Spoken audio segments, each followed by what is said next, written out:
Wonderful. Wow, what a crowd. You know, you have people 5 miles back in their cars. Should we wait for them to come in? No.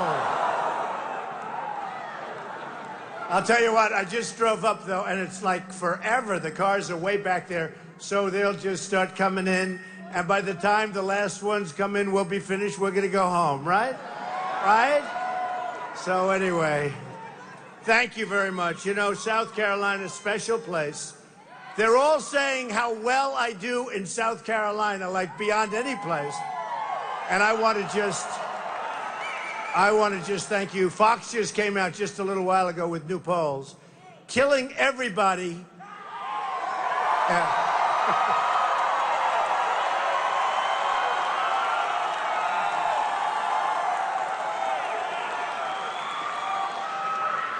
Killing everybody nationally. I'd go over the numbers, but what the hell? Let's see. They're so good. Let's see, just out. Trump 35, second 19 or 20 or something like that.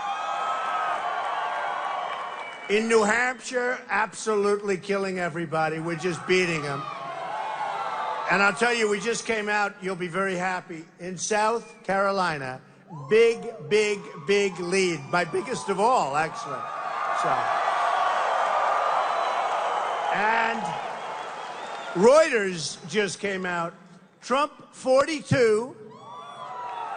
Remember, that's 42%, and we have how many people are left? I mean, you tell me they're dropping. We have about, what, 12 left.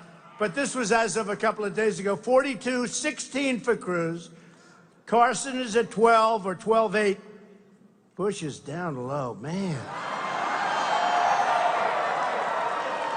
Rubio's down low. Wow. Those are pretty wild numbers. He gets low energy. Yeah. It's a tough world, right? But all over. But South Carolina's been amazing. Here's one. Trump 38. So we're almost at 40. That's with 14 people. I'd take that with 3 people, right? We'll take it with 3 people. So I just want to thank you all. You know, we have a country that's really in serious trouble, but we're going to straighten it out. I'll tell you right now. We are going to straighten it out. And I tell people, we don't win anymore. When was the last time we won? When did we win a trade where you say, oh, boy, did we do great against China? Instead, China goes down, we go down. We follow. We're like a follower. And I've been talking about this for years, folks. I've been telling you, be careful. Be very careful. But we're tied into China, we're tied into other places, and we've got problems. And there's no reason for it. There's no reason whatsoever. Now, they're going to take their currency, and they're going to start devaluing it more and more and more. And what's that going to do? That's going to make it impossible for your businesses to compete. It already is, because their currency devaluation is the key. They want to pass. I don't know if you've been reading about President Obama wanting to pass a new trade pact. They don't talk. Well, think of it. The biggest problem we have is currency manipulation. That's how they beat us. They don't beat us on product. We make better product, believe me, by a lot. By a lot. And the trade pact doesn't discuss currency manipulation and doesn't discuss it. The problem we have is we have leaders that don't know what the hell they're doing. They don't know what they're doing. And, you know, it's very interesting. When I decided to run, I had to run. Too many things. And I love what I'm doing. I built a great company. It's an amazing company. You know, I filed, right? And I say this is not done in a bragging way. I built a great company. Some of the greatest real estate assets in the world. Very low debt. Very, very tremendous cash flow, all of those things. It's the kind of thinking we need in this country. We have $19 trillion. We have $19 trillion in debt. So when I said that I want to do this, I've got to do it. I was going to do it last time. I sort of wish I did, but you know what? Maybe we're better off this time. I don't know. You tell me. I don't know. Because last time we should have won.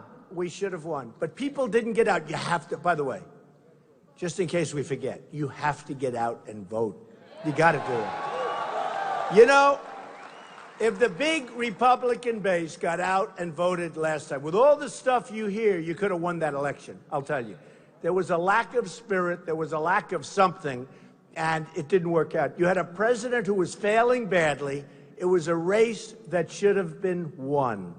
And we can't let it happen again. We are going to make our country so great again. And I have to say again, you know, I go home and look at all these people from the press. Miserable people, but that's true. True.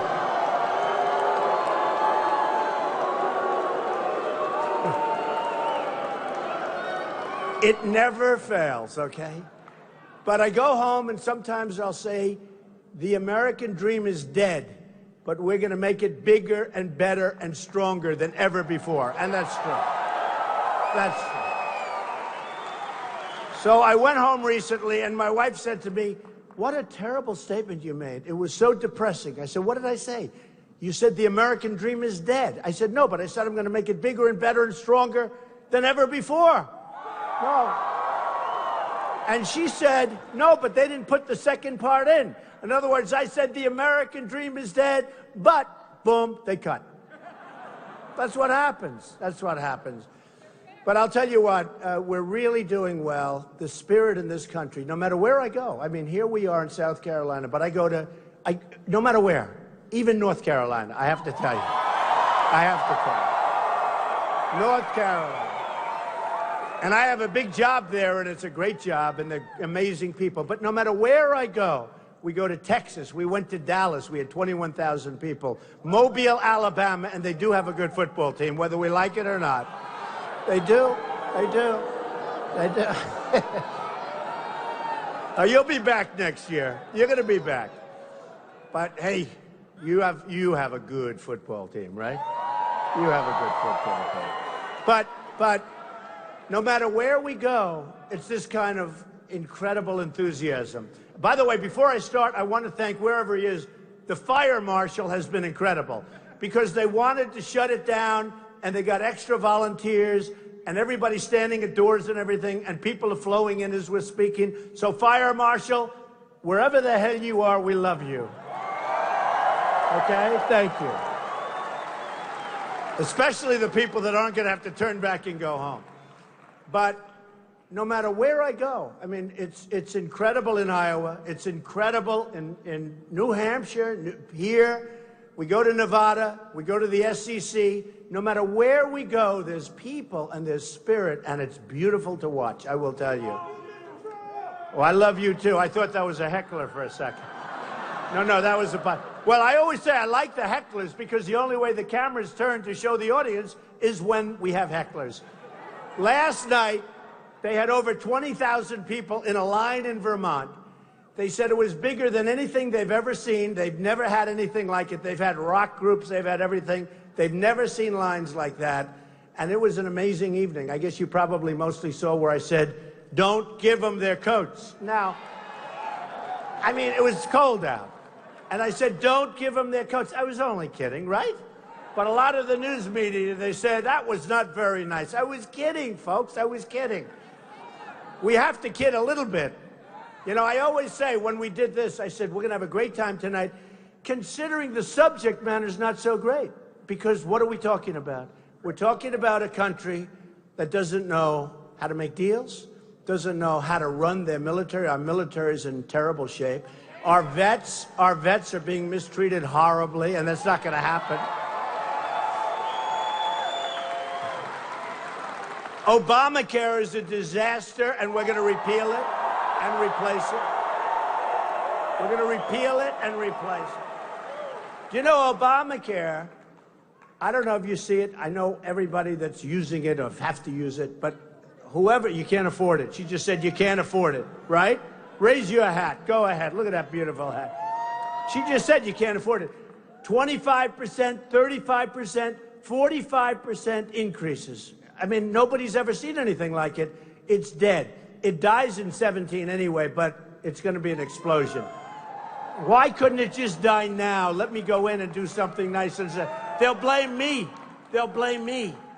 But you know what? Obamacare has to end. It has to end. And it's going to end in 17. You read the articles, all the experts, because everybody that they didn't think was going in is going in, and the people that were really paying for it aren't going in.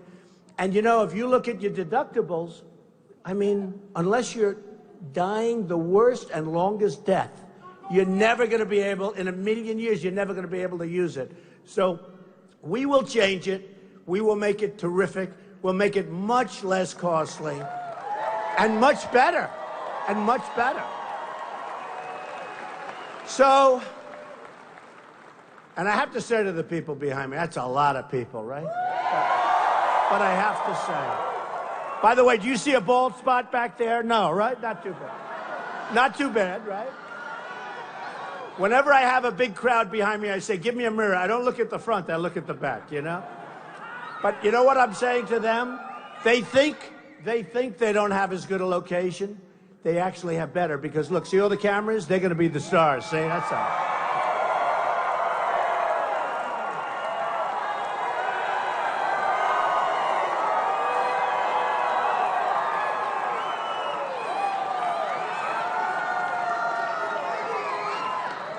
Amazing, amazing people. Our country has amazing people.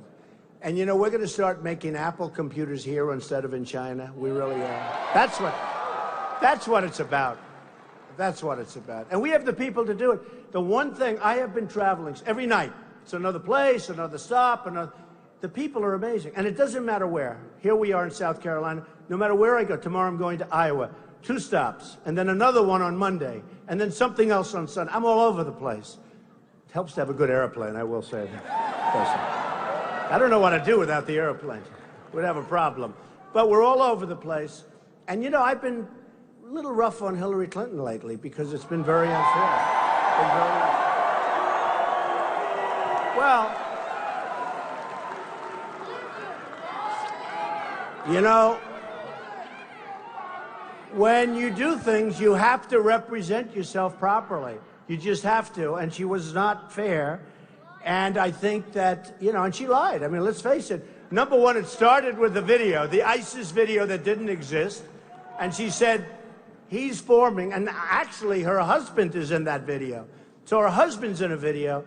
And she said, I was in a video, ISIS, bomb, bomb, bomb. Wasn't. Then, about a week later, another one was made from a different group, Al-Shabaab. These are real beauties, these groups, I tell you what. Al-Shabaab. Now I'm a star of Al-Shabaab, right? Yeah. And she said, see, I told you. Well, it wasn't made, and then it was made, you know. So, got to be truthful. We got to be truthful. And it's got to be an interesting race. First, we have to do our little thing. We have about 13, 12 left. How many are left? Did anybody leave today? Did anybody drop out? I mean, you have so many guys that are so low. It's not going to happen. I would never Rand Paul. Did he drop out today? Well, you know, honestly, they're all nice people. They're all nice people. Of course, if I was threatened, I wouldn't be saying that. You know that. If I thought we were in trouble, I wouldn't be saying nice. But they are. A lot of them are nice people. But so far, every single person that's hit me, where have they gone? Bing, right? So far, you look, I mean, now Lindsey Graham is a very nice man, right?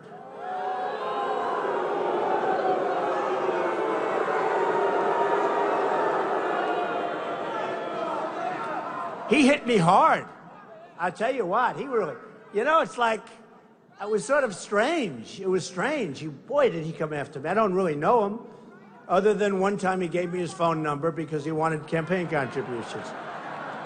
He said he's a rhino. No, you know what happens? When they leave the race, I like them. I like them. I like Lindsey Graham now. I really do. I like them all. I have a very short memory when it comes to this, because we have to. We have to. I have the world's greatest memory, though, when somebody does something wrong. But you have to forget it. What? Oh, listen to my man back there. Well, weak on immigration, I will say that. And we have to be strong on immigration, and we have to build a wall. We're going to build a wall. We're going to build a big, beautiful wall. A big, beautiful wall. And we're going to have a door in the wall, and people are going to come into our country. But what are they going to do? They're going to come in legally. They're going to come in legally. So I did this last night. First time ever, but I loved it. I did it last night. Some of you know what I'm talking about. Who's going to pay for the wall? Who's going to pay for the wall? Who's going to pay for that wall? You better believe it. And they'll do it. And look, look at this hat. I love it. I love it. You know, a poll just came out, in all fairness, because I love Mexico. I love the Mexican people, and many, many work for me. I love the Mexican. Oh, good. Somebody's happy over there. But many, many, thousands and thousands of Hispanics work for me and have worked for me over the years, and they're amazing people. The problem we have is that their leaders are too... By the way, they caught El Chapo today. Did you know?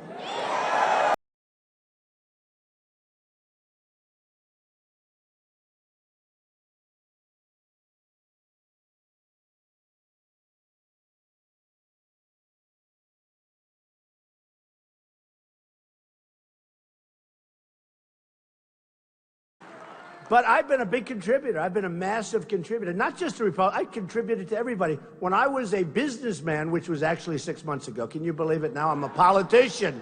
I'm a politician. I never thought I'd see myself as a politician. Why don't we just say I'm a businessman who's running for office? Can we say? We don't want to say politician. We don't want to say politician. But you know, when I look at what's gone on, and when I've given so much money, $350,000 fairly recently to the Republican Governors Association, the RGA, and, millions and millions of dollars to people. And when you're running for, when you're a business person, one of the magazines said he's a world-class businessman, which in all fairness, I am. I got to be friendly with everybody. I got to be friendly with everybody. So I'll give to Dems, I'll give to Republicans, I'll give to whatever, but, I always get treated good. Mr. Trump, would you like to have dinner? It's very important. Washington right now is in total gridlock. We have a president that wants to kill the Second Amendment. We have Hillary Clinton who wants to destroy and take your guns away from you, by the way. She wants to take your guns away. And, frankly, you can't do that with an executive order. You're supposed to sit down with the Democrats and the Republicans and the liberals and the conservatives and everybody else, and you're supposed to hammer out deals. And maybe you can't do it, but it's hard. To do that is hard because it means you have to devote that's what I do. My whole life is making deals. You have to get people in your office, and you have to take them out to dinner, and you have to have your wife there, and you have to have the family, and then you have to bring them out again because they're acting up, and then you have to get the other ones, and you have to get all these people, and they drive you crazy. But if you're really good at it, you can get it done.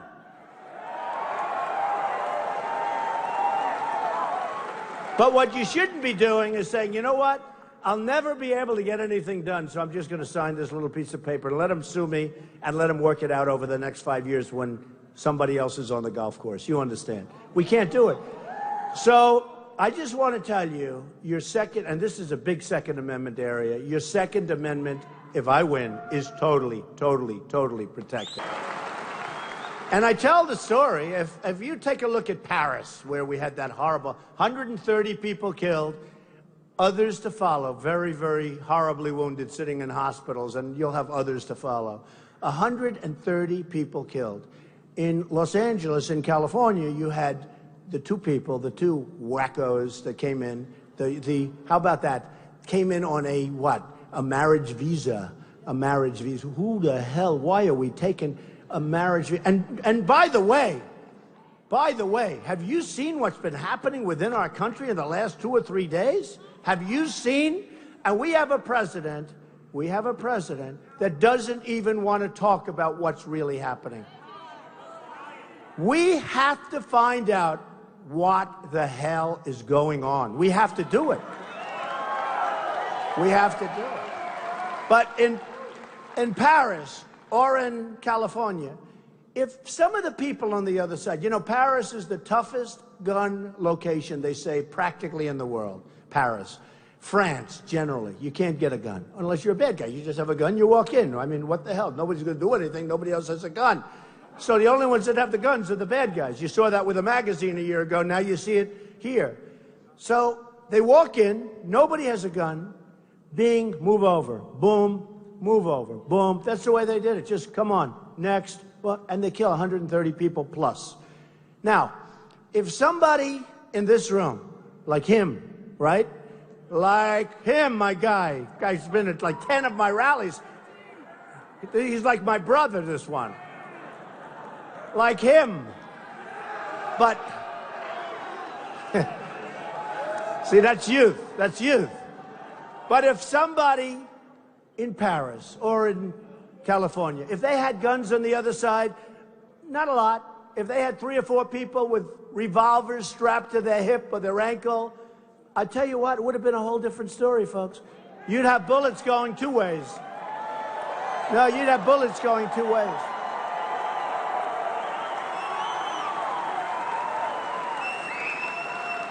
You would have bullets going 2 ways, and sure, there would have been a problem. But you wouldn't have 130 people plus laying there. You wouldn't have 14 people, and these people gave them wedding parties. Can you believe it? The people in California gave wedding parties to these 2 highly radicalized people. And in California, there were people that knew what was going on. You have to report them to the police. You have to report them to the police. They had pipe bombs all over the floor of their apartment. People saw the pipe bombs, and they said, oh, we're not going to report. We're not going to report them. Okay? There's something wrong here. There's something going on. And until we get it straightened out, we have to be vigilant. We have to be smart. We can no longer be the stupid country anymore. We can't do it. We're led by people. I used to say incompetent. We're led by stupid people. We can't have it anymore.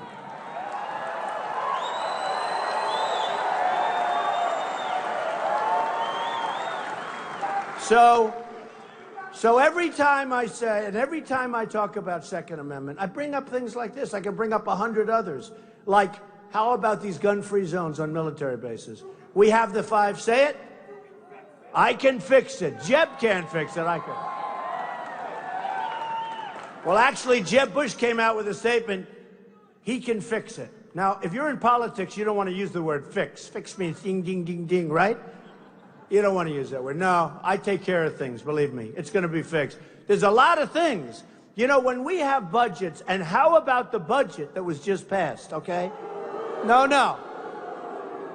Obama got every single thing he wanted. We got nothing. I couldn't believe how fast. And then you wonder, you know, I know where the Democrats are coming from. I don't even mind it. That's what they're doing.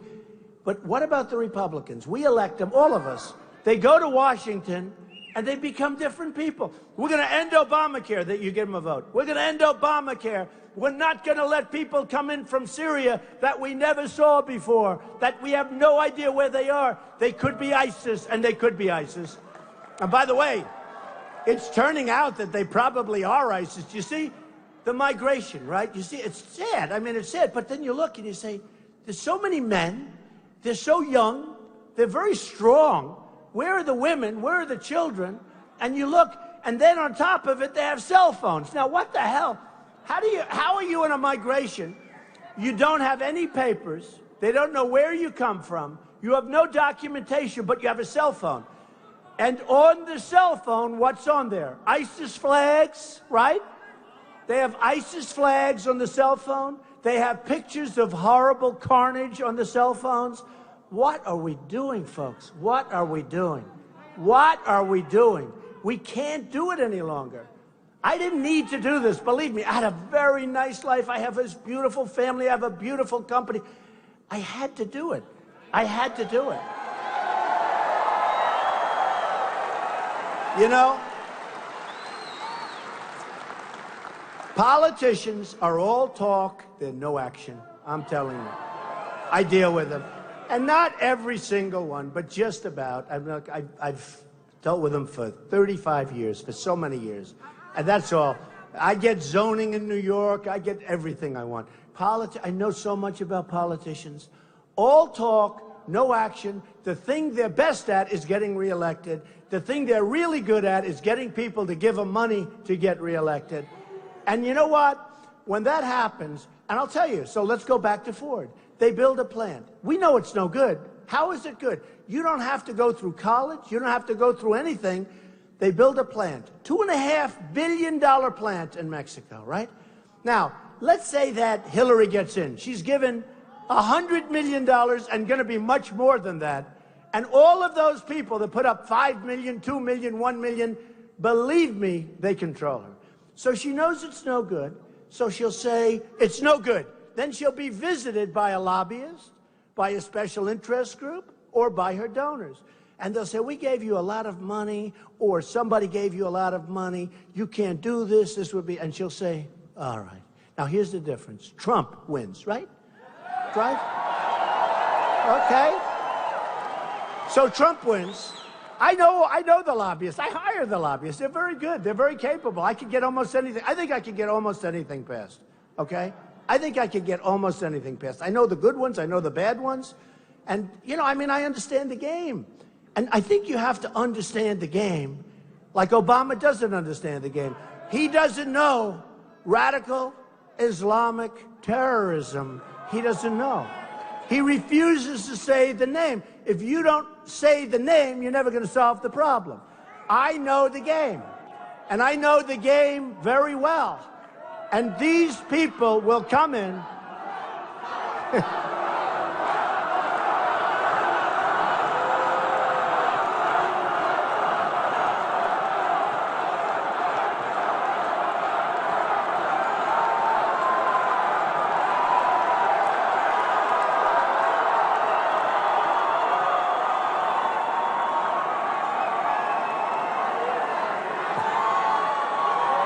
Huh? Is there somebody?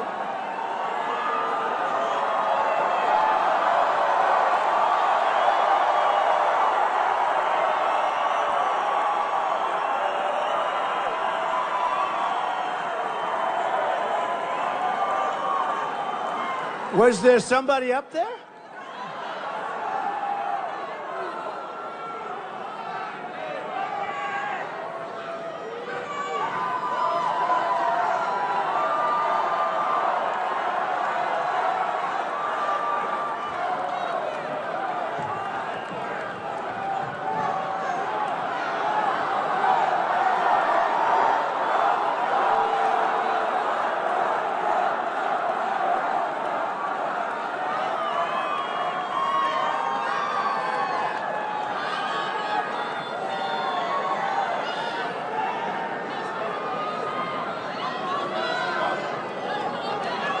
Hey, look, it's a problem. We have a problem, huh? We have a problem, and it's going to be solved, but we have to understand the problem. We have to know the problem. And before we do anything, and before we do anything stupid, we have to know what we're doing. So we do have a real problem. We do have a real problem. There is such a level of hatred that you can't even believe it. There's a hatred, a deep-seated hatred. We have to find out where is it coming from and what can we do about it. And people have to help us. They have to help us. People in the community have to help us. Because you know what? The police in this country are absolutely incredible people. They're incredible people. And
You know, sometimes I'll speak and they'll say a recent magazine cover, hatred. It's not hatred. It's not hatred on our behalf.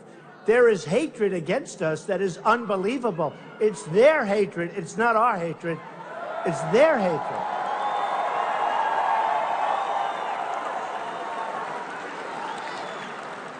And we have to find out what's going on. Okay. So let's get back to Ford. Sounds quite unexciting by comparison. By the way, isn't a Trump rally more fun than all these other stiffs? How cool, right? Huh? No, but isn't it like, it's great?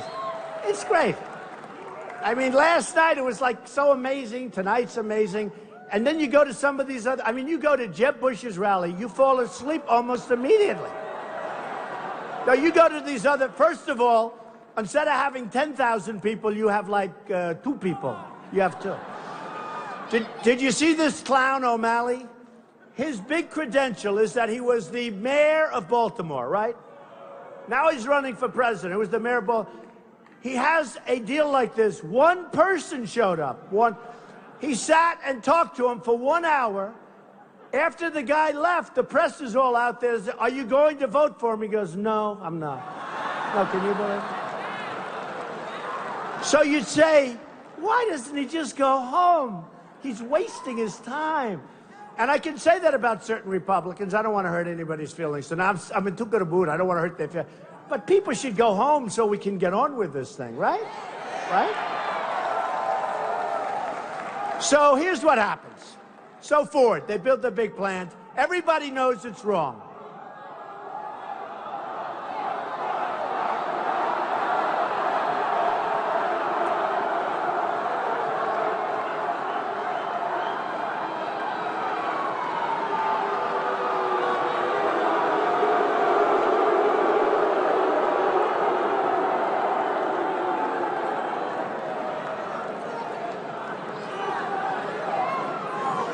So rude, right? So rude.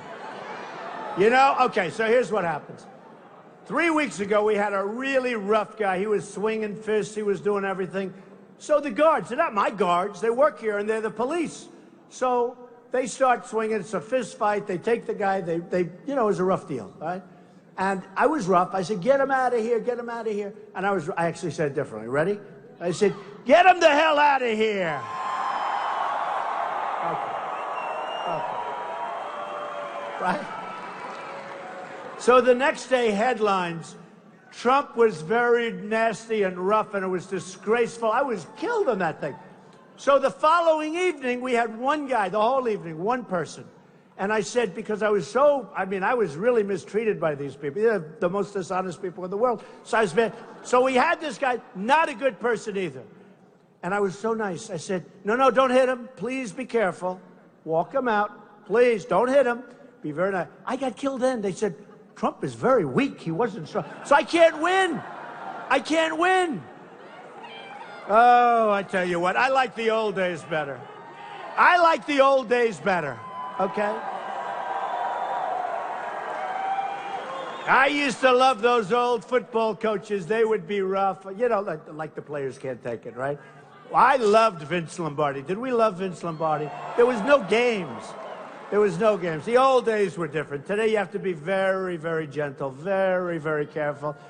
And part of the problem when you're that way is it'll never end. I mean, here's a guy walking out waving to everybody. In the old days, you couldn't walk out that way. It was a very much different way. But you know what? We have to be politically correct. We're here. We love each other. It's one of those things, right? One of those things. But let me just go a step further. So the lobbyist would call me about Ford, and I'd say, no, you're taking our jobs out of Michigan. You're taking our jobs out of, whether it's here, Michigan, anywhere, I don't care. I want it in the United States. Does that make sense, right? I don't care. But Michigan's, you know, they lose plants, and they lose them to countries, and they lose them to Mexico. And Tennessee lost a big one. It was going to Tennessee, and all of a sudden, at the last moment, they turned around, they went to Mexico. Mexico, by the way, is going to be the car capital of the world pretty soon. You better be careful, because they've taken a lot of our businesses. That's like a mini China. China is the greatest abuser of all time, okay? But Mexico is doing a very good job. They're really outsmarting us. Okay, so now they call me, and they say, Mr. President, you really have to let that happen. Everything is done. Everything is signed. And I'll say to the head of Ford, look, here's the story. Doesn't help us. We don't have any jobs. What are you going to do? You're going to make trucks, cars, and parts, and then you're going to sell them to us and perhaps others, and they're going to come across the border. You know what? No good. He'll say, Mr. President, we have to do it. And I say, no, not going to happen. And here's what I'm going to do. If you're going to build that plant, we're going to charge you 35% tax. And every 35, and I'm a free trader. By the way, they'll say, oh, Trump, he's really for close. I'm not for close. I'm for intelligent trade. We lost with trade last year with Mexico a fortune. When I say the wall is going to be built, and tonight you said it 3 times, the wall's going to be built by Mexico. You can hold me to it, folks. You can hold me to it. Now, there are lots of different ways to get them to pay, but they're paying. They're paying. They make a fortune with us. What they make is so much more money than the cost of that wall. The wall's peanuts. I'm a very good builder, I know. And it's going to be a real wall, a real wall. This is going to be a wall that works. Like Israel has a really good wall that works. Our wall's going to blow it away, believe me. It's going to blow it away. It's going to blow it away. And no politician can do it. I mean, I had one of the guys the other day, never mentioned wall, and all of a sudden, 3 days ago, he said, we're going to build a wall. He's being interviewed on Fox, actually. And he said, we're going to build a wall. I said, that's the first time he's ever said that. And my wife said to me, darling, he just said he's going to build a wall. So all of a sudden, you know the way they've come sort of full circle? Remember this, I started, and I took heat. Man, did I take heat. And remember all of the guys running against me, they're all saying, and women, but the people running against me, they're all saying, oh, that can't be done. You can't build a wall. You can't do this. Now they're all saying, I think we're going to build a wall. Yeah, I like that. And the problem is they don't give you any credit. They don't say, you know, Trump came up many months ago and said we're going to strengthen our borders. We're going to put on Border Patrol more. We're going to get the people out. They can come back in. They have to come back in legally through a process. Let them do it. The good ones, only the good ones. We're going to get the really bad ones. You know, you got some real bad dudes. They're members of gangs in Chicago, Los Angeles. We're getting them out long before the wall will start. They're going to be out the first day we're going to start that process. And we'll get them out with the local police. You know, the local police, except they're afraid to do anything now because it's terrible. But we'll get them out because the local police know who they are, and the local police are terrific, and we're going to get them out. So I'll say to them, here's the story. I really will tell you, if you build it, you're going to have a tax. It's going to be a substantial tax, and I hope you have a lot of fun building in Mexico. I guarantee you that within 48 hours, we get a call saying, Mr. President, we've decided to build our plant in the United States, okay? I guarantee, 100%. 100%. It's a little bit like, it's all the same. You know, it's called The Art of the Deal, right? You all read The Art of the Deal. Everybody read The Art. It's a little like the Iran deal. One of the most embarrassing things our country's ever done. We have made them so powerful, so strong. And, you know, in 2009 with Hillary Clinton, when they were rioting in the streets, all they needed was a little incentive, and that whole thing would have ended, and you would have had a much different country than we have right now. Right now, we have a terror country. We just gave them $150 billion, 24-day inspection period. So if we want to inspect, they have 24 days, and before you do that, they have to go through a whole procedure, so it could be forever. And then the greatest is they have self-inspection rights, so that we have an area, which is probably where they're going to do it, where they self-inspect. And I say to myself, can you imagine you call them, please inspect that area. They call you back, oh, it's fine, it's fine. How stupid are these people that negotiate? But here's the thing. So we have 4 prisoners over there. And 3 years ago, or whenever this thing started, I have never seen a deal take so long. 3 years ago, you walk in and you say, got to be the right messenger. Kerry's not. Kerry's a stiff. You walk in. No, he's a stiff. He doesn't know anything about business or negotiation. He's a stiff. He's a stiff. And Obama's responsible for it. 3 years ago, very simple, you walk in, you say, hello, everybody. Listen, we have a problem. You have 4 prisoners, and by the way, it used to be 3, now it's 4, but just for simplification reasons. You have 4, they just pulled another one in, you know that, the reporter from the Washington Post. Shouldn't be there. We have a pastor, he's there, he's a Christian. He's there because he's a pastor. He's a Christian and a very good guy, and he's been there for years now. So 3 years ago, at the beginning, you have our prisoners, have to let them go before we start. They'll say no. You know, the Persians are great negotiators, by the way, as they showed you here. They'll say no. And you say, bye-bye, we're leaving. And you get up and leave. And then you double up the sanctions. You double them up. And now they'll call you within 24 to 48 hours, say, we're going to give you your prisoners back. Thank you. Now you get the prisoners back, get them on the plane, make sure they're up in the air. Now you inform them that you're not getting the $150 billion that's off the table. No, it's true. It's true. It's true.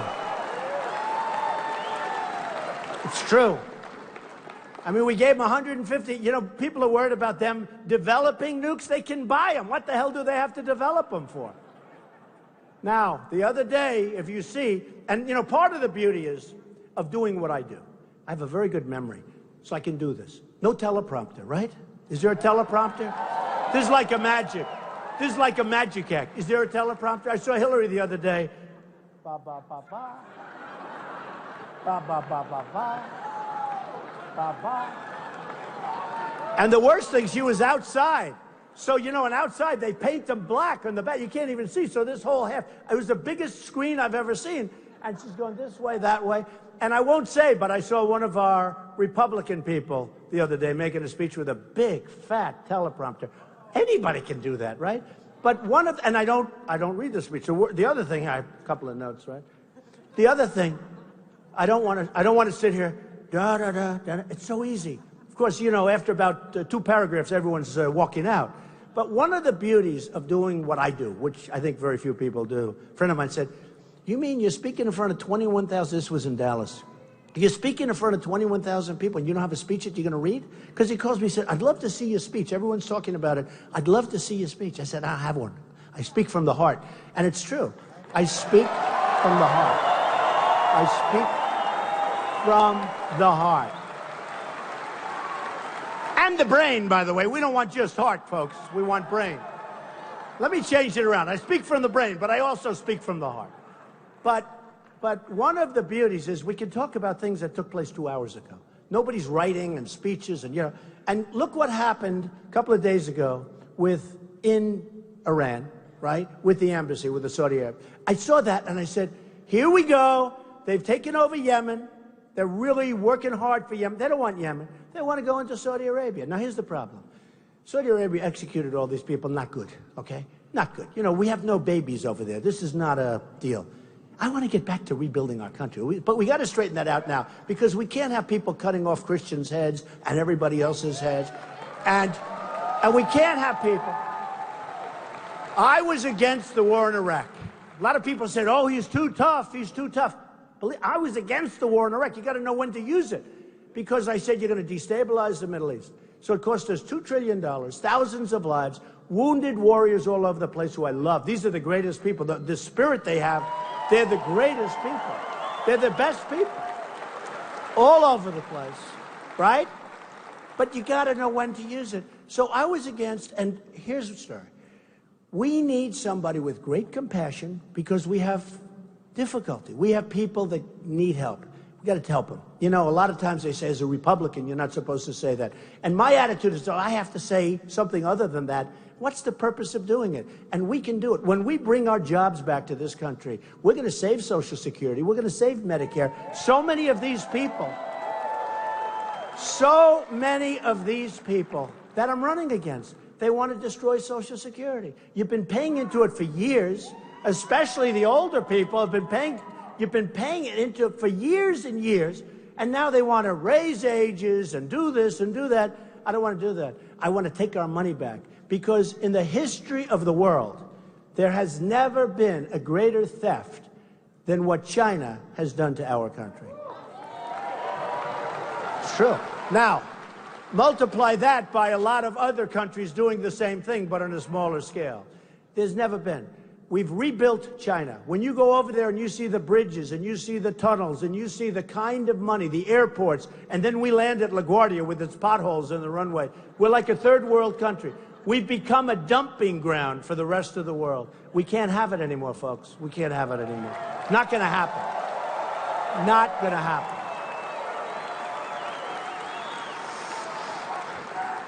So we're going to save Social Security, and I mean in its form. We're going to save Social Security. We're going to save Medicare. We're going to get rid of this crazy Common Core, which is the most insane.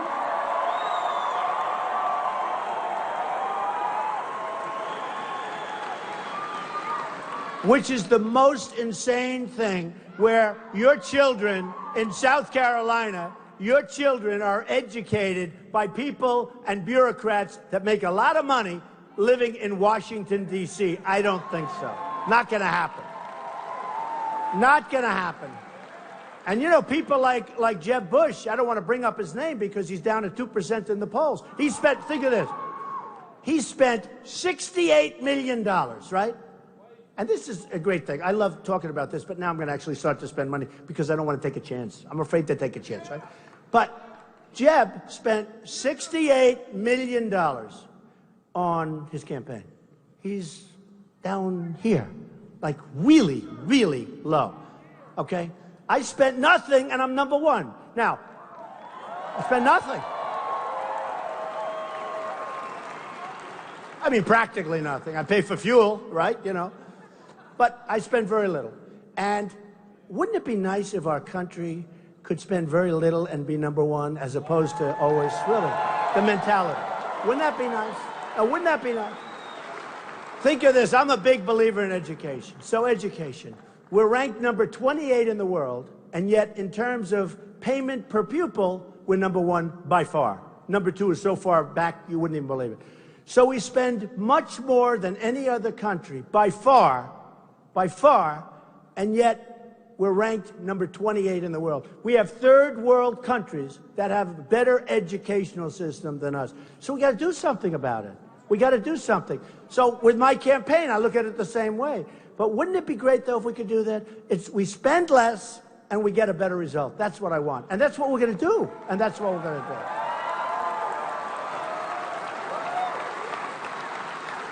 So oftentimes I get accused of tone. Now, I'm a very reasonable man. I told you I didn't want to go into Iraq. I'm the one that didn't want to go. I'm the only one, I think, that didn't want to go in. You know, Hillary voted for it.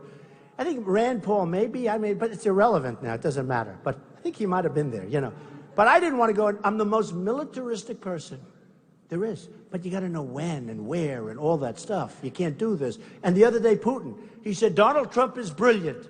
And Donald Trump is their real leader. And he's killing everybody. And he's a brilliant guy. And they want me to denounce him. I want to say, play it again, Putin. I love it. Give me more. They want me to denounce it.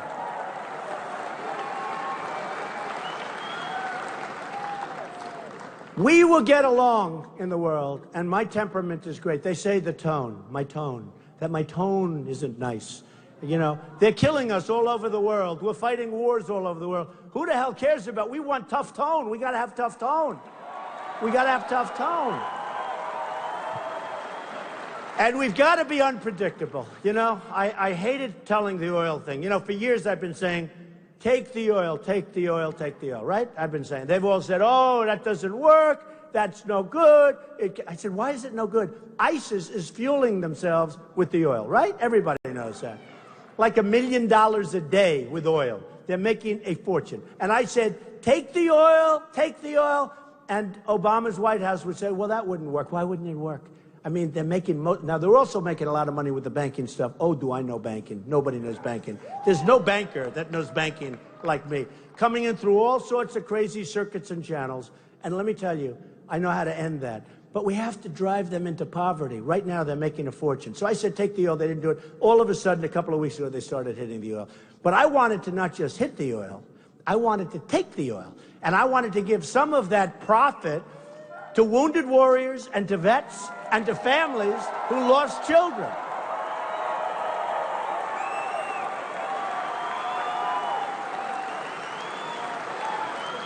And you wouldn't even have ISIS right now. And frankly, without Hillary Clinton and the stupid decision she made, along with our president, you wouldn't have ISIS right now. And you wouldn't have the migration either, by the way. You wouldn't have the migration. You wouldn't have this big, unbelievable, and heartbreaking migration.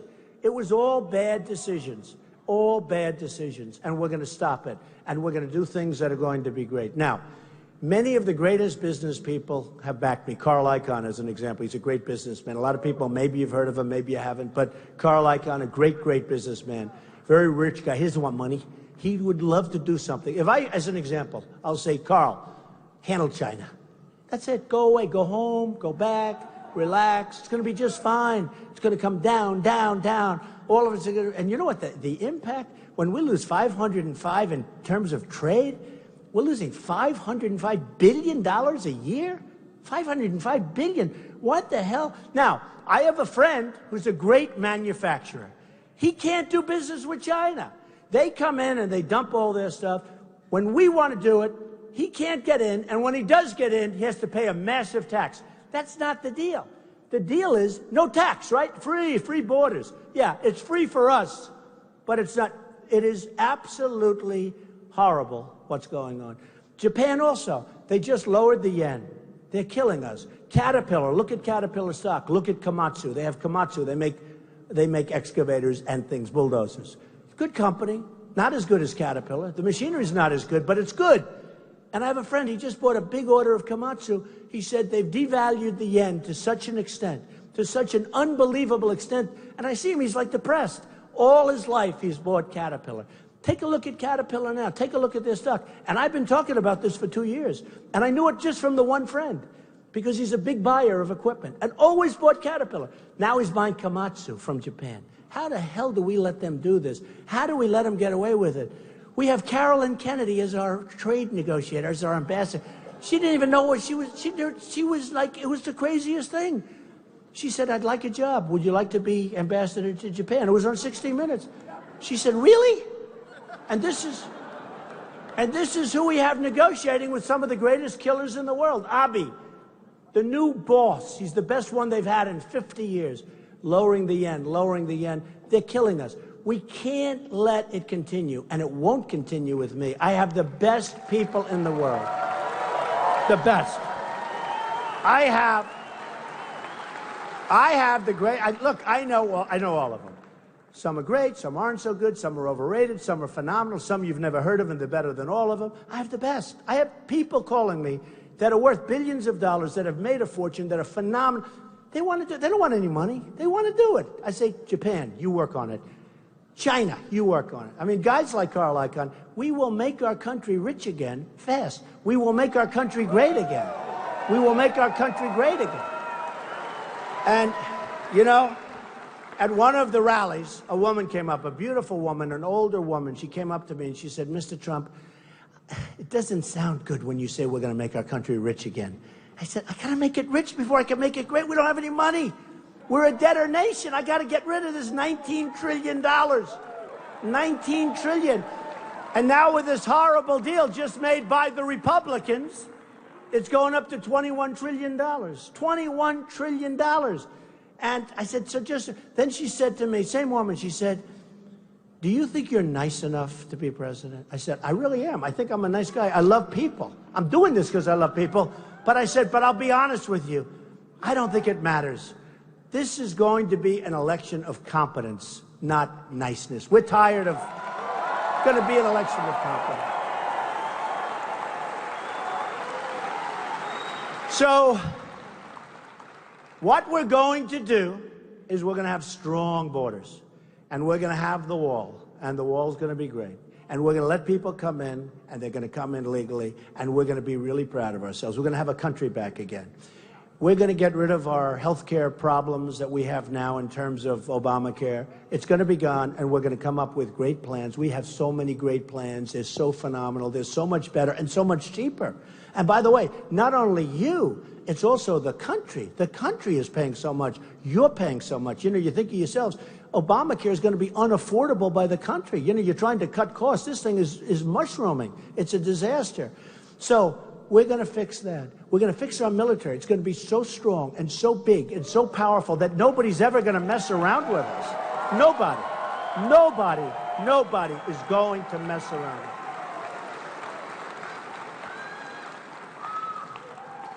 We're going to take care of our great vets because they have been mistreated and they're not taken care of.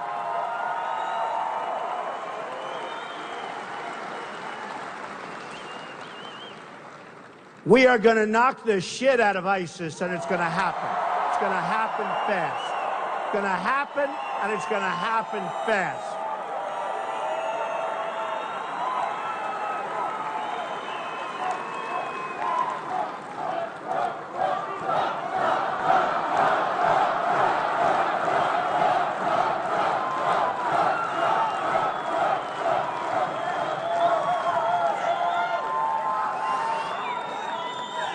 And just to end, I just want to say, right from the beginning, South Carolina has been with me. We've had biggest crowds. We've had the best polling numbers. We've had the best polling numbers. We've had the best everything. I love you people. We are going to make America great again. I love you. Thank you. Thank you very much. Thank you.